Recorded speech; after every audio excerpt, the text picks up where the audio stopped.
Labas vakaras. Sveikos prisijungę prie šiandienos mūsų vakarinio live pokalbio. Labai smagu, kad reaguojat, kad rašot. Taigi šiandieną tokia tema, kuri, man atrodo, mums visiems vienu ar kitu gyvenimo etapu yra labai svarbi.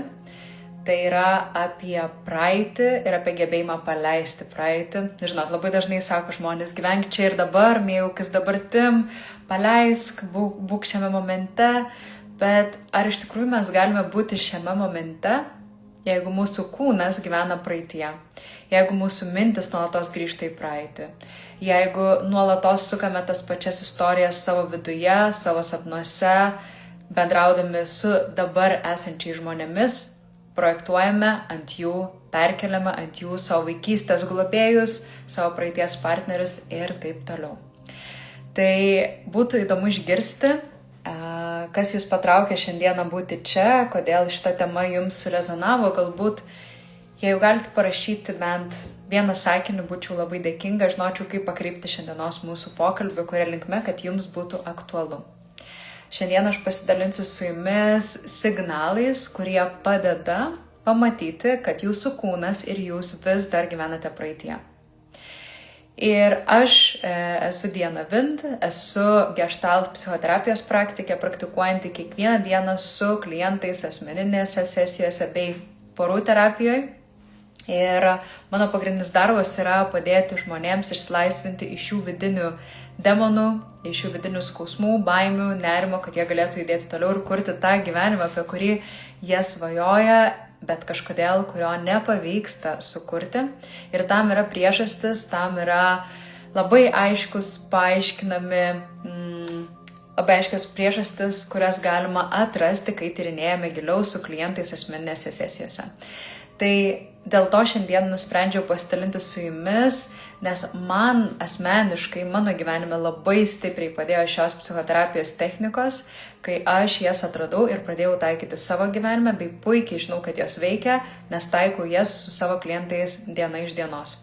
Tai pradėkim ne nuo technikų, pradžioj pradėkim nuo to, kad laukiu jūsų pasidalinant komentaruose, kas jūs patraukė šitoje temoje apie praeitį ir kaip atpažinti, kad gyvenate praeityje, iš ko, kokie yra tie signalai ir toliau eisime prie technikų. Tikiuosi gauti informacijos, kaip suprasti, ką iš tikro reikia paleisti ir kaip atrasti, kas yra ta šaknis, kurią reikia analizuoti ir paleisti.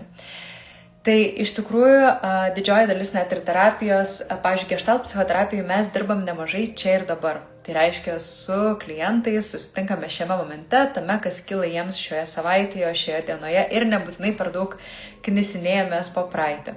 Tačiau karts nuo karto susiduriam su tuo, kad yra neišgyventos emocijos, neišsakyti kažkokie jausmai, mintis, kurių negalėjom išsakyti ten ir tada ir jie velkasi iki šios dienos ir stabdo mus nuo priėmimo tokių sprendimų, kokios mes norime būtent šiandieną. Tai pasidalinsiu keliom istorijom, kad geriau suprasti apie praeitį ir kaip mes kartais savo patys šnekame viduje. Ir pasidalinsiu 5 signalais, kaip atpažinti, kad ir jūs, ir jūsų kūnas gyvena praeitį ir jūsų nervų sistema yra įstrigusi. Tai pradėkime nuo to, kad galbūt pradėsiu nuo signalų ir bekalbant apie juos pasidalinsiu klientų istorijom. Tai galbūt ir jūs pastebėjote, jeigu esate šiandieną čia šitame pokalbyje, kad kartais jūsų kūnas ar mintys vis dar yra ten kažkur, kažkokiame įvykyje, kuris vyko prieš 5, 10, 20 metų ir kartais mes atsiminę jį išgyvenam tarsi tai būtų dabar, šioje akimirkoje.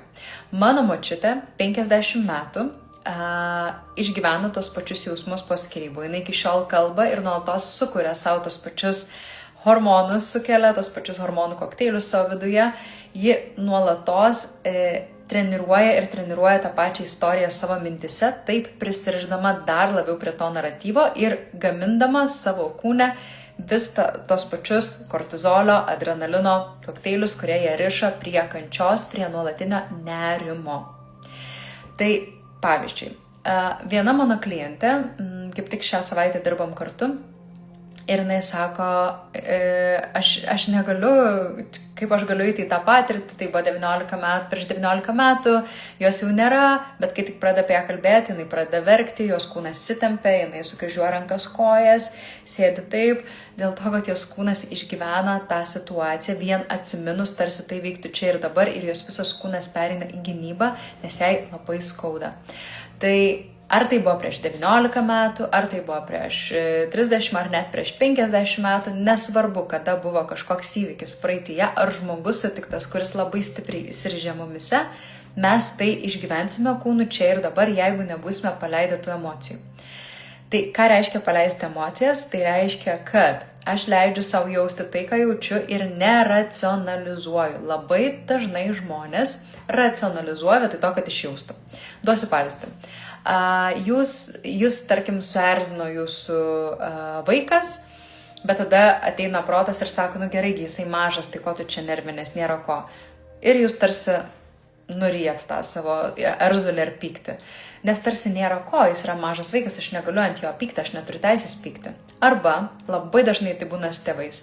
Visi mes, žmonės, norime pateisinti savo tėvus. Tiesiog tai yra mūsų natūrali būsena pateisinti.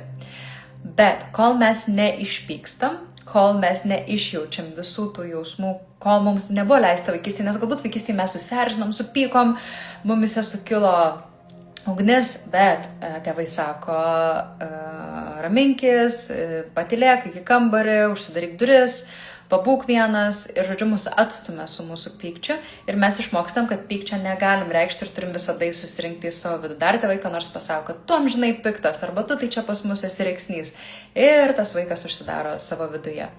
Ir kas tada vyksta? Vaikas nuo pat mažų dienų išmoksta nepykti. Ir jeigu išmoksta nepykti ir būti visą laiką mielu, fainu, geru, apskritai sakau, labai saugokitės people pleaserų žmonių, kurie visiems bando įtikti ir visiems yra mėly, nes garantuotai, kad juose yra tiek daug pykčio, kuris prasproks vieną dieną, nes jie neturi raumens ištreniravę, kaip po truputėlį leisti tą pyktį ir pasiekti to, ko jie nori, konfrontuojant. Nes mums yra svarbu konfrontuoti ir sakyti, ko mes norim, ko mums reikia, žinoma, priimtinu būdu ir tokiu, kuris neskaudina kito iš esmės. Bet jeigu vaikystėje, tarkim, ar ne, jūsų tėvai sakė, ko tu čia pyksti, tu čia isterikas ir panašiai, ir mes išmokome užspausti tą pyktį ir tos jausmus ir žinom, kad tik per meilę, per švelnumą prieisim prie savo tėvų. Kas tada vyksta? Tada visas tas pyktis pereina į mūsų vidų ir pasireiškia kalte, gėda, kurie seka mus į visą gyvenimą. Tai nesvarbu, ar tai vyko prieš 50 metų, ar prieš 20, ar prieš kad ir kiek metų įvyko, jeigu mes tos energijos neišleidome, mes ją pavertėme sabotažu ir nukreipiame į save ir tada patys save baudžiam ir skaudinam, vietoj to, kad būtume pripažinę tai, ką jaučiam. Nebūtina visada reikšti emocijų garsiai, užtenka tik pripažinti savo viduje. Tai tada mes galim jaustis laisvi tik tada, kai išreiškiam. Gražinam energiją pirmapradžiam šaltiniui, kam ir turėjo būti perduodama ta energija. Nepasiliekam jo savo. Tai jeigu jūs vis dar savo pasakojat, pirmas signalas, kad gyvenat praeityje, tai vis dar iki šiol pasakojat tą pačią istoriją. Kas buvo, kaip taip įvyko, ką jie padarė, nors laiko praėjo, bet jums tas atsiminimas yra tarsi šviežias. Savo viduje jūs vis išgyvenat tos jausmus, kaip ir sakau, mano močiutė, kuri 50 metų pasakoja tą pačią istoriją ir verkia apie savo skyrybas, jos kūnas vis dar yra įstrigęs praeityje ir jinai turi labai daug ligų, kurios yra, žinoma, širdies ligos, nes tai yra susijęs su santykiais ir dar krūva šalia ligų, nes jinai linkusi visus skausmus į save nukreipti, neišpykti į išorę, bet nukreipti į save, nes nebuvo galima nukreipti į išorę, kai jinai augo tuo metu. Tai pirmas, jeigu jūs nuolatos pasakot, nuolatos grįžtat, nuolatos net ir su pykčiu kalbat apie tą žmogų, arba su meile labai gražiai ir vis atsimenat, vis verkiat apie kažkokią situaciją, vis grožitės praeities situaciją ir niekaip negalit gyventi čia ir dabar, nes vis atsimenat praeitį, tai jūs esate įstrigę praeitį, jūsų kūnas gyvena praeityje. Ir jums neišeis kurti dabarties, nes jūs vis dar esate kažkur ten ir tada. Ir taip pat antras signalas, jeigu stiprios emocijos kyla dėl senų prisiminimų, Kartais užtenka vienos minties apie žmogų, kuris įskaudino, apie vietą, kurioje kažkas vyko, apie kažkoks kvapas, kažkokie garsai, kažkokie trigeriai išoriniai pažadina tos pačius jausmus. Gali būti kažkoks žmogus konkretus, kur kūnas iš karto susimobilizuoja, tai reiškia, kad jūs vis dar gyvenate praeitie. Ir viskas sukyla. Gali būti pyktis, gali būti gėda, gali būti skausmas, gali būti nerimas, gali būti noras bėgti, sustingti ir taip toliau. Ir kūnas neturi kalendoriaus ir jis neatskiria, nervų sistema neatskiria, kada tai buvo, ar tai dabar vyksta, ar tai buvo anksčiau. Nes mūsų kūnas neša tas emocijas, kol mes jų neišvaduojame iš savo kūno. Ir tai svarbu žinoti. Jūs galite racionalizuoti kiek norit, jūs galite galvoti, gerai, čia jau buvo praeityje, jau nėra ką apie tai galvoti. Jūsų kūnas išgyvens tos pačius jausmus, kol jie nebus pamatyti ir paleisti. Tai reiškia išverkti, išliūdėti, išgėdėti. Net jeigu, kai kurie klientai sako, kiek galima, aš jau tiek paleidimo laiškų rašiau, aš jau tiek išverkiau, aš jau tiek buvau toje situacijoje, kiek galima grįžti į tą pačią situaciją ir jinai vis tiek mane kabina. Tai yra du tokie momentai. Viena, tai gydymas vyksta sluoksniais ir gali būti, kad net jeigu jūs paleido 10 kartų, vis dar yra ką paleisti, tos emocinės energijos. Kitas momentas gali būti, kad jūs dramatizuojat ir kaifuojat dramatizuodami. Tada reikėtų kastis giliau. Ką jūs gaunat iš dramatizavimo? Galbūt gaunat kažkokią energiją, kuri yra jūsų pirmą pradė, bet jūs neturite jos kaip išreikšti savo kasdienybėj. Galbūt jūs esate kūrybingas žmogus. Aš pati esu garbanė, esu kūrybingas žmogus ir puikiai žinau, ką reiškia sukurti, prikurti ir sudramatizuoti. Ir aš didžiąją laiko dalį anksčiau, kai tik pradėjau šitą kelią, kai pradėdavau paleidinėti emocijas, aš tiesiog bandydavau išgyventi, įeiti į tą emociją. Ir tada sukurdavau dar daugiau kančios, atsimindavau, kur dar man skaudėjo, ko dar tas žmogus nepadarė. Ir taip savai veldavau tokį kančios ratą ir čia nebuvo apie emocijų paleidimą, tai būdavo apie dar prikūrimą daugiau kančios. Parašykite, jeigu jums pažįstama šitas mechanizmas, kai norit paleisti, bet iš tikrųjų prikūrėt dar daugiau. Tai kūrybingiams žmonėms tai labai stipriai pasireiškia. Tai jeigu jūs vis dar sluoksnis po sluoksnio paleidinėjant nepaleidžia to dalyko, vadinasi, yra kažkas, kas neįsąmoninta ir jūs bandote tai išstumti ir paleisti ir man tai nerūpi, aš dabar jau laisva nuo to ir netlėpėt tai, kas ten jums yra viduje iš tikrųjų svarbu. Ir kitas momentas, jūs tiesiog dramatizuojat ir kuriat ir mėgaujatės tuo procesu, tom emocijom, nes galbūt nerimas, pyktis, baimė yra jūsų emocijos, prie kurių jūs esate pripratę nuo pat vaikystės ir prikuriate nuolatos. Dėl to gyjant labai svarbu pažiūrėti, ar iš tikrųjų mes norim išgyti, o gal mes vis dėlto gyjam, bet ilgimės tų fainų kančios emocijų, nes tai yra gyvastis, ar ne, tai mums pažįstama, prie to mes pripratę, prie melancholijos, galbūt verkti vakarais klausant muzikos, arba prie kažkokio pykčio, kuris mobilizuoja ir duoda energijos. Tai pastebėkit šitą dalyką, reaguojat, kad o taip ir labai gerai pažįstama. Tai gali būti priežastis, dėl ko jums neišeina paleisti. Ir jeigu pagaunam save mintise, kai grįžtame tą patį momentą, pradedam sukti tas pačias mintis, ypač jeigu aš būčiau pasielgus tada kitaip, arba jeigu aš tada būčiau išėjus, arba jeigu dar kažkas būtų kažką kito padaręs, kas būtų jeigu, tai čia yra ženklas, kad jūs dar neišgėdėjot ir nepaleidot tos situacijos, nes nuolatos grįžtat, o jeigu dar šitą būčiau padarius ir kaltė, gėda reiškia, kad jūs esate strigę ir neišgėdėję. Nes žinot, kai žmogus miršta, dažnai viena iš stadijų pirminių yra neigimas, tada antra stadija yra, ką aš galėjau padaryti kitaip, aš kaltas, aš galėjau paskambinti tam žmogui, aš galėjau anksčiau užbėgti už akių, aš galėjau pas gydytoją nuvežti. Kyla visokių daug kaltės jausmų aplinkiniams, kai jie suduria su netektim. Lygiai taip pat ir čia, kai mes netekom galbūt kažkokio žmogaus ar kažkokia situacija atimė iš mūsų potencialą netgi, kad mes būsim laimingi vieną dieną. Pavyzdžiui, numirė jūsų artimas žmogus, su kuriuo jūs dar nebuvot pabaigę reikalų.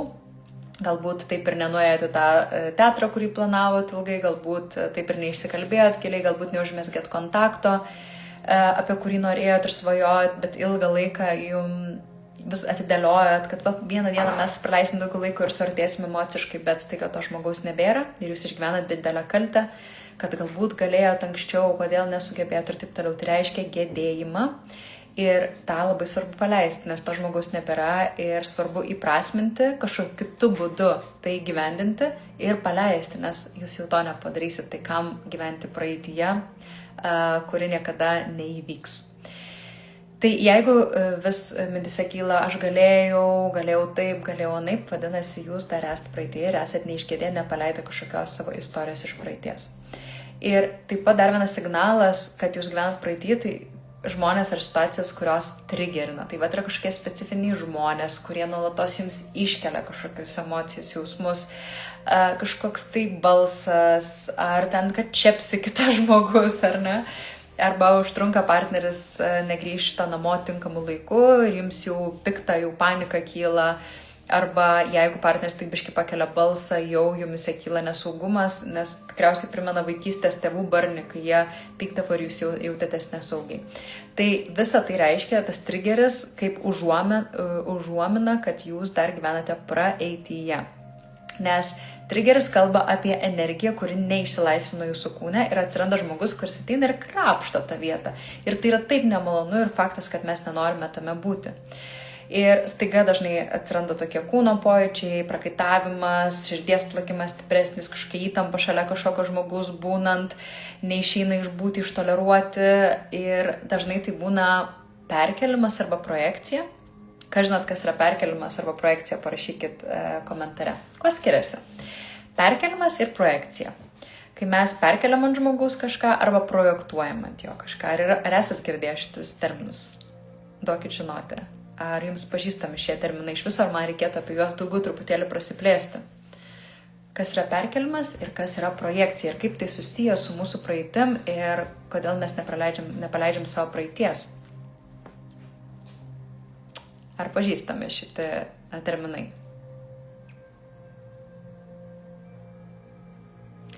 Nes kiekvienas trigeris iš praeities tai yra toks kaip iš naujo krapštimas žaizdos, kuri niekaip neužgyja pilnai. Tai reiškia, tik pradeda šašas trauktis ir vėl nudraskama. Tai yra labai labai skaudus procesas. Ir mes galime išmokyti savo nervų sistemą reaguoti kitaip į tos žmonės, bet kol mes net pažįstam, kad tai yra perkelimas arba projekcija, tai nuolatos gyvenam tame pačiame ir nematom dabarties. Galbūt, kad esam su nauju partneriu, bet matom jame savo praeities partnerį arba savo vieną iš tėvų ir taip toliau. Tai ar prasiplėsti apie perkelimą ir projekciją? Ar visi žinot, kas tai yra? Parašykit. Duokit žinoti. Garantuoju, kad visi žmonės turi savo aplinkoje bent vieną žmogų ar situaciją, apie kurią pagalvoja, viduje sukyla toks erzulys. Tai reiškia nepaleista emocija, kuri jumise gali potencialiai, jeigu nebus ir toliau išlaisvinta, sukelti ir fizinės problemas, ir psichologinės problemas.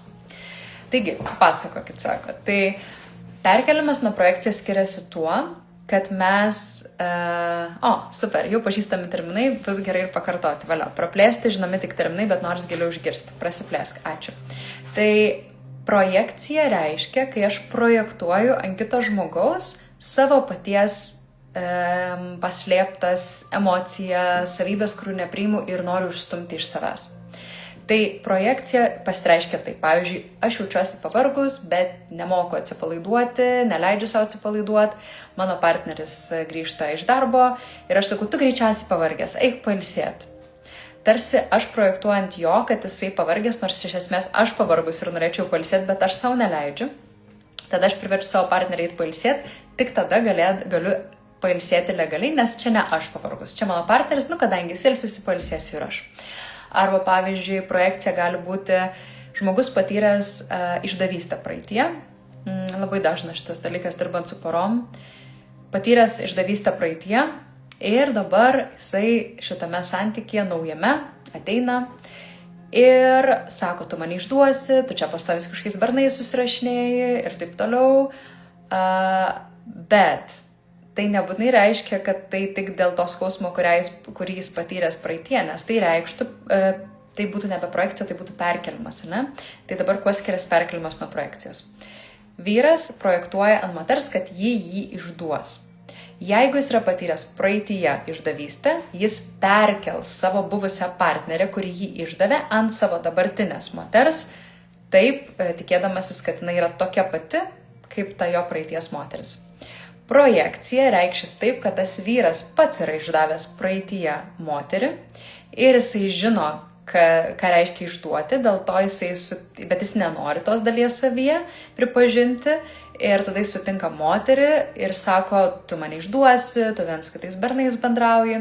Tai perkelimas yra, kai aš perkeliu realią praeities patirtį, realų praeities žmogų ant naujo žmogaus. O projekcija yra savo savybių, kurių nepriimu. Pavyzdžiui, galbūt aš turiu polinkį išduoti savo partnerį, bet nepripažįstu to, nes tai būtų labai sunku pripažinti. Tai aš sakau, kad tu esi tas, kuris potencialiai gali mane išduoti. Tai perkelimas nuo projekcijos skiriasi tuo. Tai ar tai būtų perkelimas, ar tai būtų projekcija, tai rodo praeities skausmą. Jeigu mes projektuojam savo pačių neįsisąmonintas kažkokias tai savybės, mes irgi nepriimam savęs dėl to, kad kažkada praeitie mes išmokom atstumti save, nepriimti savęs. Galbūt mūsų tėvai mūsų tokių nepriėmė, galbūt labai stiprios moralinės normos buvo namuose, arba mes iš visuomenės esam pasigavę, dėl ko mes turėtume atstumti save ir nepriimti savęs. Žinome, jeigu nepriimam savęs, nepriimam ir kito žmogaus. Tai visa tai yra apie praeitį. Net ir mūsų pačių projekcijos ant kito žmogaus. O perkelimas tai yra tobulas trigeris. Pavyzdžiui, tėtis buvo piktas ir neišleisdavo manęs ten, kur aš noriu paauglystėje, mes turėdam daug konfliktų, čia buvo mano vienos klientas pavyzdys. Ir jinai suranda partnerį, kuris yra Dievo avinėlis, labai švelnus vyras, bet tik jisai kažką pasako truputį suraukęs kaktą, kad jam nepatinka, viskas. Jinai projektuoja, kad čia tėtis, kad dabar jisai ją užpuls, kad jis nieko neišleis, kad pradės kontroliuoti ir jinai pradeda jau iš anksto maištauti, nors jisai dar nieko nepadarė, tik suraukė kaktą. Tai jinai perkelia savo tėtį ant savo partnerio ir gyvena ne su savo partneriu, o su savo tėčiu santykyje. Ir nuolatos jie trigerina bet koks bent truputėlį pakeltas tonas. Tai reiškia gyvenimas praeitimi, praeities istorijom, šiuo atveju gyvenimas ne su savo vyru, o su tėčiu. Tai visa tai yra labai stipru. Jeigu jūs pradėtumėte stebėti savo gyvenimą, kiek jūs projektuojat, kiekvienas žmogus mes projektuojam, bet ypatingai daug to neįsisąmoninam. Kaip projektuojam, kaip perkeliam, pavyzdžiui, jeigu praeitį mus yra išdavusi ten kažkokią draugę, tai mes sutinkam kažkokią naują draugę ir mes jau iš karto esame įtarus, kad jinai čia gali mus išduoti. Net to nesusipratę, nesuprantam, kodėl esam tokie atsargus, kodėl nenorim taip greit atsiverti, kodėl bijom kažkokių dalykų, tai yra perkelimai. Ir projekcijos taip pat mūsų kasdienoje labai puikiai pasireiškia, kai savo kažkokius neįsąmonintus procesus perkeliam ant artimiausių žmonių. Ir pykstam ant jų už tai. O iš tikrųjų tai pykstam ant savęs, kad turim tas savybės. Pavyzdžiui, viena klientė sako, mano vyrui visiškai nerūpi pinigai, nepaisant to, kad vyras iš tikrųjų turi žymiai daugiau sukaupęs kapitalo ir jisai yra tikrai labai atsakingas finansiškai ir jinai yra ta, kuri galėtų būti hipis ir gyventi visiškai miške, bet jinai projektuojant savo vyro, kad jis yra hipis, kad jisai neuždirba pinigų ir jam nerūpi pinigai, o jinai kasdieną jaučia įtampą dėl pinigų, bet nieko dėl to nedaro ir tik tai leidžia pinigus ir iš esmės yra tokia pakankamai išplaukusi. Tai va taip atrodo projekcijos. Tai ką reiškia, kad gyvenam praeityje? Tai turim kažkokį žmogų savo gyvenime, kurį sutikę mūsų širdis daužosi, mumise sukyla įtampa, mes negalim pakęsti, kaip jisai vaikšto, kaip kvėpuoja, kaip jisai elgiasi. Ir žinokit, kartais aš susilaukiu ir į mano pusę kažkokių komentarų. Ir aš žinau, aš neturiu kaip pykti ant žmonių, nes aš suprantu, kas vyksta su jais. Man parašo, tu ten kažkokia, nežinau, tu čia žmonėm kinisi protą. Aš galvoju, wow, kaip man liūdna, nes tave greičiausiai praeitie kažkas apgavo, arba tu pati esi tokia, kuri netiki tuo, ką kalbi kitiems žmonėm ir tada galvoji, kad aš knisu kažkam protą ir bereikalo užšinu burną savo kalbom. Mano pasaulyje tai aš tikiu tuo, ką kalbu, nes aš žinau, kad man tai yra tiesa. Ir aš tai esu patikrinus su daugeliu žmonių savo gyvenime ir klientų. Tai jeigu kažkas ant jūsų kažką sako, pyksta, nekviečia jūsų, nežinau, šventę kažkokį ir jūs galvojat, kad tai yra asmeniška, tai žinokit, tai yra ne asmeniška, tai yra to žmogaus trigeriai ir tai yra to žmogaus praeitis ir galbūt jūs jam primenat mamą, tėtį, vaikystės draugę, sutiktą mokytoją, kuris kažkada atstūmė, tai nesureikšminkit, nes visi mes matome per savo filtrą ir jeigu kažkam jūs nepatinkat, tai yra to žmogaus filtras, tai yra to žmogaus skausmai, jūs to nepakeisit, kol tas žmogus pats nenorės pasikeisti savyje. Tai tiesiog atsipalaiduojam ir kad ir kas mus kaip šmeižia, pasitikrinam, ar tai atitinka su mumis, jeigu ne, atiduodam tam žmogui ir nekreipiam dėmesio. Ir 5 signalas, kad jūs vis dar gyvenat praeitie, tai yra sunku įsivaizduoti ateitį. Tai vat mano kai kurios klientės visiškai nežino, kas jom patinka, ką jos mėgsta, iš viso, ką jos norėtų rengtis net, kuo jos norėtų užsimti, ką jos norėtų veikti, dėl ko mes negalim įsivaizduoti ateities, dėl ko mes nežinom, ko mes norim gyvenime, dėl to, kad praeitie mums nebuvo galima norėti, nebuvo galima pykti, nebuvo galima jausti liūdesio. Labai paprastas pavyzdys. Mano klientė labai daug metų pyko ant savo tėčio, bet ir jinai viduje, pavyzdžiui, svajojo, kad tėtis numirtų. Ir čia ne vienas atvejis, čia labai dažnas atvejis terapijai būna, kai svajoja, kad numirtų vienas iš tėvų, nes yra tiek toksiškas jų aplinkoje, bet neleidžia savo apie tai galvoti, nes tai neatitinka vertybių. Ir vat viena klientė sako, aš negaliu pripažinti, sako, man jie tiek visko verda. Ir jinai pripažino, kad jinai svajoja, kad jos tėtis numirtų ir jos tėtis numirė, nes jam darė operaciją ir jisai numirė. Ir jinai jaučiasi tokia kalta iki šių dienų. Ir jinai uždarė visiškai emocijas, uždarė visą tą kaltę gėdą savo viduje, nes negalima pykti ant tėčio. Ir dar, kad tarsi jos mintis sukūrė tai, kad tėtis numirtų. Tai ji labai daug metų savo viduje spaudė tai ir jinai atėjo pas mane pirmiausiai su užklausa į sesijas, kad sako, aš nejaučiu lengvumo, nejaučiu džiaugsmo gyvenime, nejaučiu tokio moteriškumo, atsipalaidavimo. Ir viskas buvo tik dėl to, kad jinai uždarius savo jausmus, nes nebuvo galima pykti ant tėvų, nebuvo galima jausti tų jausmų. Ir tik tada, kai jinai išjautė tuos jausmus, tik tada atsidarė energija. Kita klientė irgi šią savaitę su to pačiu užklausu buvo negalima ant tėvų pykti. Ir tai labai stipriai uždaro mūsų jausmus ir jeigu uždaro mūsų jausmus, negalima jausti. Pavyzdžiui, ateina man jausmas, kad kažko noriu, irgi negalima norėti, uždarau ir tada nebežinau, kas aš, nebežinau, ko aš noriu. Tai tik grąžinus tiem žmonėm praeityje tuos jausmus, kurių negalėjom išreikšti, tai gali būti net ir džiaugsmas. Mes, pavyzdžiui, labai mylėjom kažką, bet neišreiškim to, uždarėm savyje ir viskas. Ir mes nusprendėm, kad tą akimirką mūsų vidus nusprendė, kad viskas, šitos emocijos negalima jausti, jinai yra pavojinga ir dėl to mes turime užsidaryti ir viskas. Ir bandomės visais būdais iššaukti džiaugsmą, laimę, lengvumą, moterišką energiją savo viduje, bet mes negalime to išjausti, nes praeitie ją uždarėm.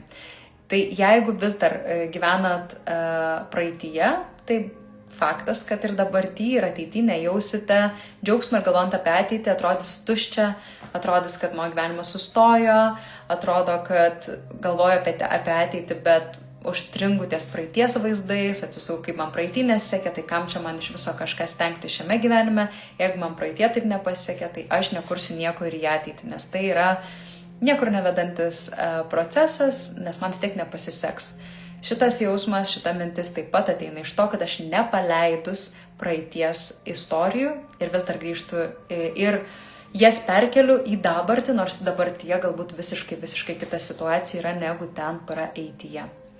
Tai jeigu jums sunku planuoti, svajoti, kelti tikslus, juos įgyvendinti, tikėti savimi ir praeities vaizdai, sapnai grįžta ir nusodina, tai faktas, kad jūs esat nepaleidę savo praeities situacijų. Tai yra puikus to pavyzdys. Ir jeigu mes nesuvokiam to, kad mes esame užstrigę praeitie, tai mes negalim kurti ateities scenarijų, bet mes to net nesuvokiam. Mes tiesiog jaučiam apatiją, tiesiog jaučiamės, kad nėra energijos, jaučiamės, kad nėra emocijų, nieks nedžiugina ir tai yra dėl to, kad ir, pavyzdžiui, depresija taip pat yra, kai energija, kuri turėjo būti kažkur išreikšta, jai nebuvo galima pasirodyti, mes patys jos neleidom, dėl kažkokių įsitikinimų, dėl aplinkos, galbūt aplinkiniai žmonės negalėjo mūsų priimti tuo metu, mes patys negalėjom savęs priimti tuo metu ir tada tai užsidarė. Vėlgi sakau, emocijų nebūtina reikšti kitiems, jas svarbu legalizuoti viduje. Tai pavyzdžiui, aš pykstu ir aš savo viduje sakau, aš nekenčiu, aš pykstu, mane erzina, bet tai nebūtinai reiškia, kad mano elgesys turi būti iš pykčio ir iš tos emocijos. Aš galiu elgtis kitaip, galiu atliepti kitų žmonių poreikius, bet viduje aš vis tiek legalizuoju, jo, aš pykstu. Tai ir tada išreiškiu kažkur kitur, jeigu negaliu išreikšti kontakte ir pasakyti savo jausmų. Tai jeigu dabar sustotumėt ir pagalvotumėt, kaip pas jūs išklausius šitus 5 signalus, kiek iš jų atpažinot savyje, kiek iš šių signalų atpažinot savyje, kiek vis dar gyvenate praeitimi. Ar atpažinot save bent kažkur, kažkokia situacija iš to, ką pasakojau, ar tai rezonavo su jumis. Nes jeigu visus šiuos signalus arba bent kelis iš jų vis dar jaučiat dabartyje, jeigu vis dar surezonavo, tai ir garantuoju, kad bent vienas tikrai surezonavo, nes mes turime dalykų, kuriuos mums reikia paleisti iš praeities, nes ne šiaip jūs atsidūrėt šitame laive šitą temą. Tai reiškia tik vieną, ta istorija, tie jausmai vis dar yra įstrigę kūne. Jo, dabar galbūt jie viskas gerai gyvenime, bet tik atsiras trigeris, tik atsiras panašus žmogus į tą žmogų, kuris praeitie jūs įskaudino, žeidė, iškart jūsų kūne susigeneruos tie jausmai. Nebūtinai pyktis, nebūtinai liūdesys, gali būti ir euforija, gali būti ir ilgesys milžiniškas, nes tai ypač po narcisistinių santykių gali būti ir tokie jausmai, nes jūs atsimena tai kaip wow, kažką ypatingo ir vis dar atsiradus galimybei tai iškils jumise. Ir ką tai reiškia? Tai reiškia, kad jūs toliau gyvensite praeityje. Ir gera žinia, kad tai nebūtinai turi būti kažkokia ilga terapija, kad tai neturi būti metais laukimas, kol tai įsivaduos ir aš išsilaisvinsiu iš to. Esmė yra kokia? Laikas negydo žaizdų. Kaip ir minėjau apie savo močiutę, 50 metų verkia apie tą pačią situaciją. Negydo laikas. Laikas padeda nustumti į pasąmonę. Kažkiek mūsų gyvenimas pamėtų ir mes priimam kažkurios dalykus eigoje, bet tikrai, jeigu tai buvo stipri patirtis, laikas tik tai šiek tiek nugludins, bet tik atsiras proga, vėl trigeris kažkoks išorį ir vėl sukels mumise tos pačius jausmus, nes tai yra mūsų istorija, kuri neįsisąmoninta. Visos situacijos mūsų gyvenime yra duotos tam, kad mes įsisąmonintume ir padarytume iš to išvadą, sukurtume prasmę savo viduje, įprasmintume, padėkotume, išmoktume pamoką ir judėtume toliau. Labai dažnai žmonės nepabaigia proceso iki galo, pavyzdžiui, erzina partneris, išsiskiria su juo, dingo trigeris, gerai, ramiai galiu gyventi toliau. Kartais tai puikiai veikia, bet ateityje vis tiek atsiras žmogus, situacija, kuri vėl tai iškels.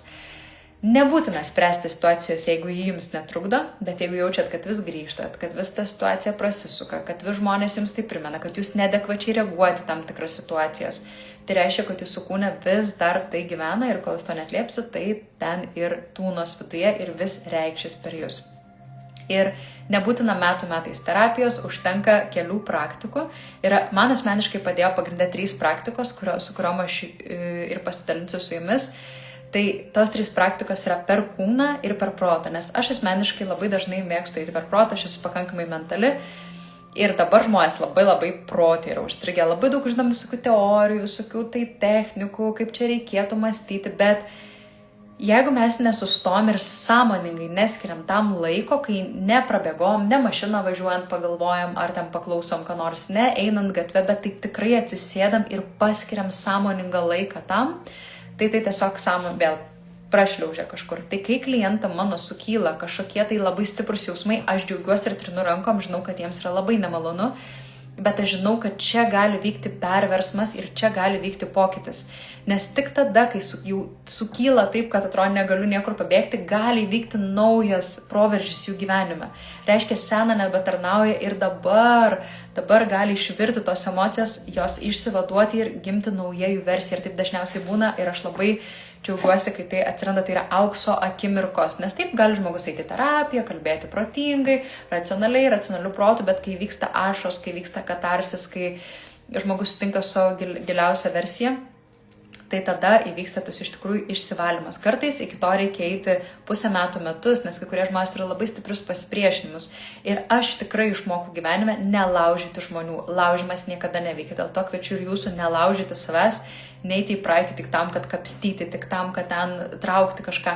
Turi būti žmogus pribrendęs. Kai žmogus jaučiasi saugiai ir yra pribrendęs, pas jį natūraliai atsirakina ir išsivalo tam tikri dalykai. Tik saugio erdvėj, tik mylinčio palaikančio erdvėj mes galime išsivaduoti iš praeities skausmų. Per stresą, per forsavimą, per prievartą to nepadarysim. Ta labai labai svarbu įsisąmoninti. Daug kartų save sulaužiau, gailiuosi, nes tai niekur nenuvedė, tai tik tai dar labiau įskaudino. Tai gera žinia, kad tai neturi būti ilga terapija, kad reikia tiesiog teisingų kelių technikų, kur jūs sąmoningai sutelksit. Tai reiškia, kad tikrai skirsit tam laiko, nes šiaip prabėgom, paklausiau, protų ir neįkūnijau. Ir viena iš tų technikų yra tikrai kūniška, per kūną, kitos yra per protą, bet tikrai sutelkiant, kvestionuojant, būnant toje temoje, galima perrašyti savo įsitikinimus ir perrašyti savo praeities istoriją.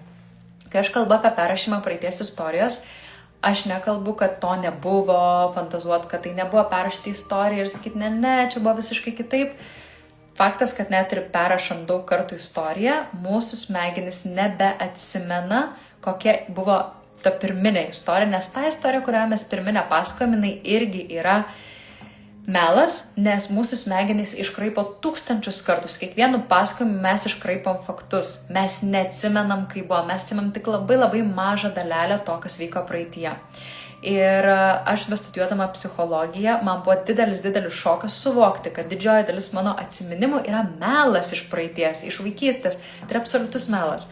Nes visa tai yra perkurta, daug kart prasukta galvoj, tai yra išgirsta daug istorijų mano gyvenimo eigoje ir aš pridėjau, net nesuvokdama, nepastebėdama, mintise ten perdėliau į skirtingus tarpčiukus ir atsimenu tą versiją, kurią atsimenu, bet jinai nėra tiesa.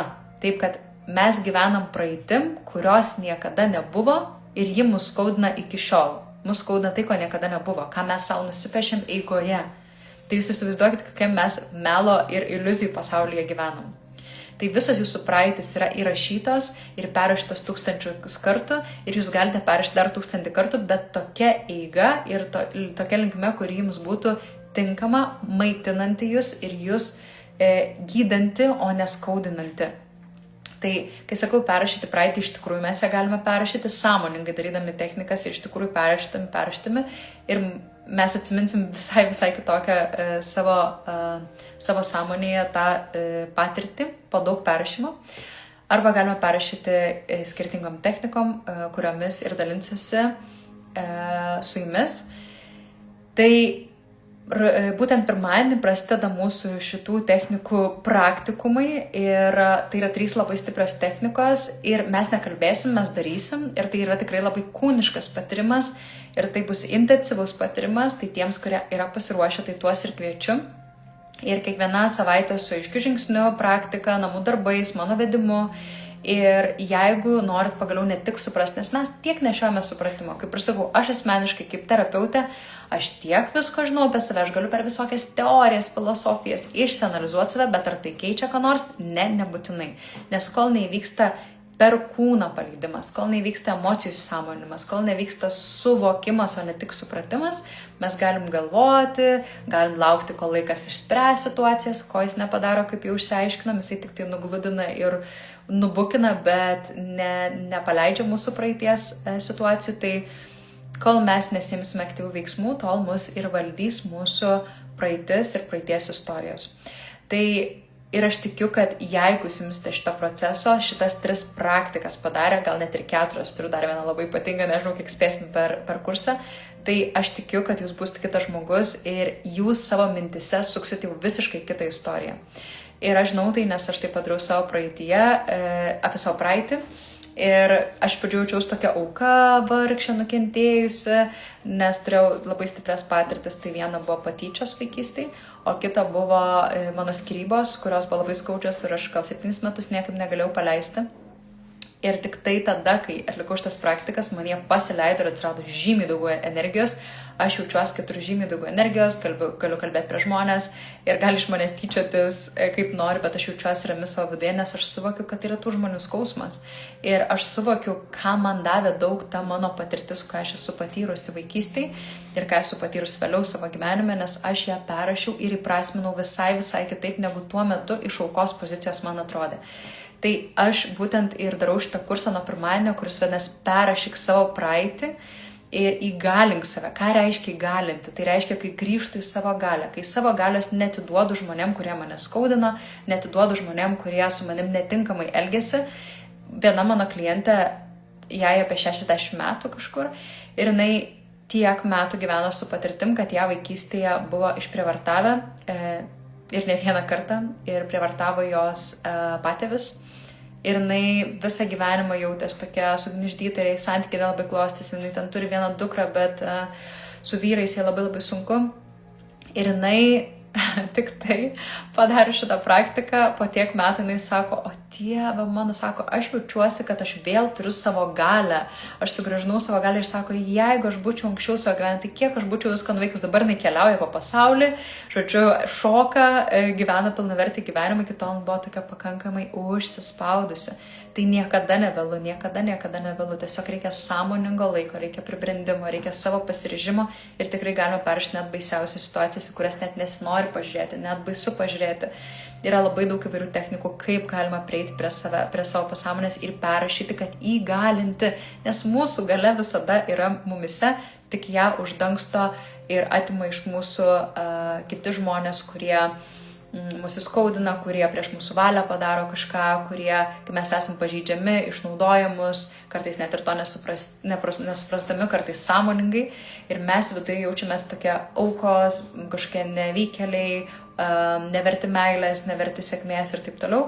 Tai visa ta galia yra atiduota kitiems. Tai kai jau mes esam dabar suaugę, mes galime sugrįžti čia dabar sąmoningai į tai, ir perrašyti taip, kad tai mus įgalintų. Ta pati istorija, kuri buvo tragiška jūsų praeitie, jinai gali tapti didžiausiai transformuojančia, įgalinančia patirtimi, kuri jums teikia tiek jėgų, kad jūs pasiekėte visko, ko norit savo gyvenime dabar. Tai aš tai liudijau 100 kartų ir tikrai žinau, ką reiškia sugrąžinti savo galią savo iš kitų žmonių rankų. Kartais mes visi pagilim savęs, kartais kaltinam kitus, bet galiausiai tikslas yra sugrįžti į save ir prisimti atsakomybę už savo gyvenimą ir tik tada mes jaučiamės galintys. Taigi, nuo pirmadienio mes pradedam šitą kursą, kuris vadinasi Nauja aš perrašyk savo praeitį. Ir šitas visas 3 technikas aš dėstysiu, tai bus 4 susitikimai per 3 savaitės ir namų darbai, kuriuos jūs turėsite atlikti tarpuose. Jeigu neatliksit, it's up to you, bet aš duosiu viską, ką turiu geriausiai ir vesiu per šitą procesą. Grupė jau yra beveik pilna, bet keletą vietų dar yra. Manau, kad keletą dar galėčiau priimti, nes tikslas, kad nebūtų per didelė grupė, tam, kad galėčiau atsakyti į klausimus iškilusius.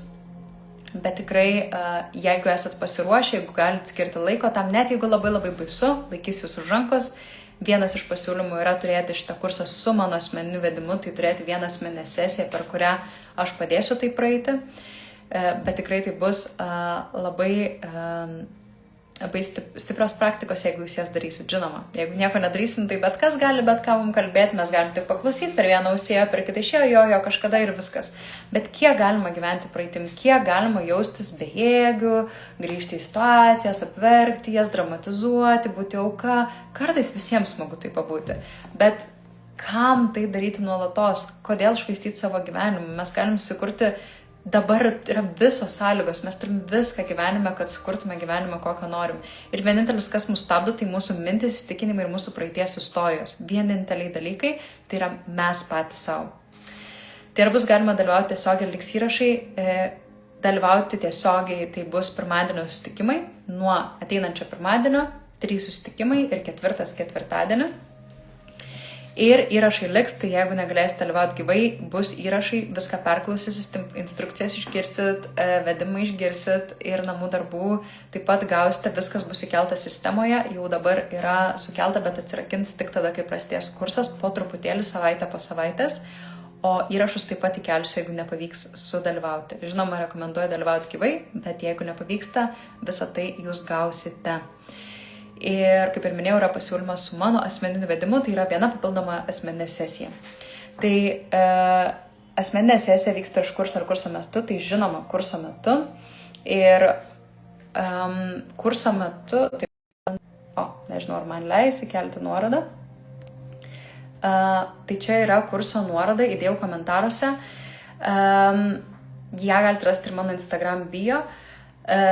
Tai asmeninės sesijos vyks kurso metu, nes mano tikslas yra, kad tą medžiagą, kurią jūs gaunat, kad kuo geriau jūs ją padarytumėte. Tai reiškia, kad jūs ją galite išnaudoti per kursą, jeigu užstringate kažkur, arba jeigu praėjus visas technikas vis dar kažkas laiko, tada turėti tą sesiją. Tai jūs galite turėti kaip papildomą pagalbą, tiesiog just in case, jeigu jums reikės, arba gale, tarkim, kai jau praeinam procesą, arba procese, jeigu užstringat kažkur, tiesiog susitarti ir aš padėsiu jums išeiti iš to užstrigimo. Tai mano pasiūlymas yra toks ir aš tikiu, kad po kelių savaičių galėsit pasakyti, kad turiu daugiau energijos, manęs nebevaldo tai, aš jaučiuosi žymiai stipriau savyje ir jeigu esate pasiruošę, jeigu atsibodo laukti, kol gyvenimas išspręs ir norit prisimti atsakomybę į savo rankas, nes tik tada, kai mes prisiemam atsakomybę į savo rankas, tik tada, kai mes patys padarom kažkokį žingsnį, tik tada mumis atsiranda pasitikėjimas savim ir didesnė savivertė. Savivertė nekyla, kai kažkas kitas už mus tai išsprendžia, nes nieks ir negali išspręsti už mus. Bet jeigu mes laukiam ir vėliamės, kol vieną dieną išsispręs, mes esam aukos pozicijoje ir gyvenam tokį mažą aukos gyvenimėlį.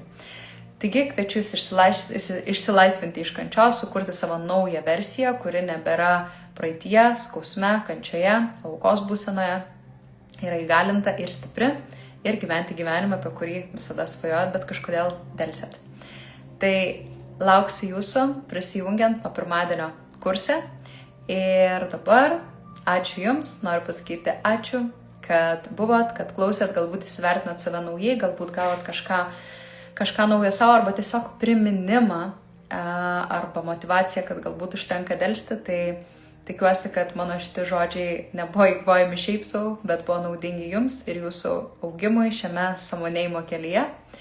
Aukim, skleiskimės ir linkiu vidinės ramybės, aiškumo ir tiesiog tiesos su savim. Kuo labiau busim tiesoje su savim, tuo lengviau bus gyventi ir nesikaups vidinės nuoskaudos. Ačiū jums, ačiū. Iki pirmadienio. Viso.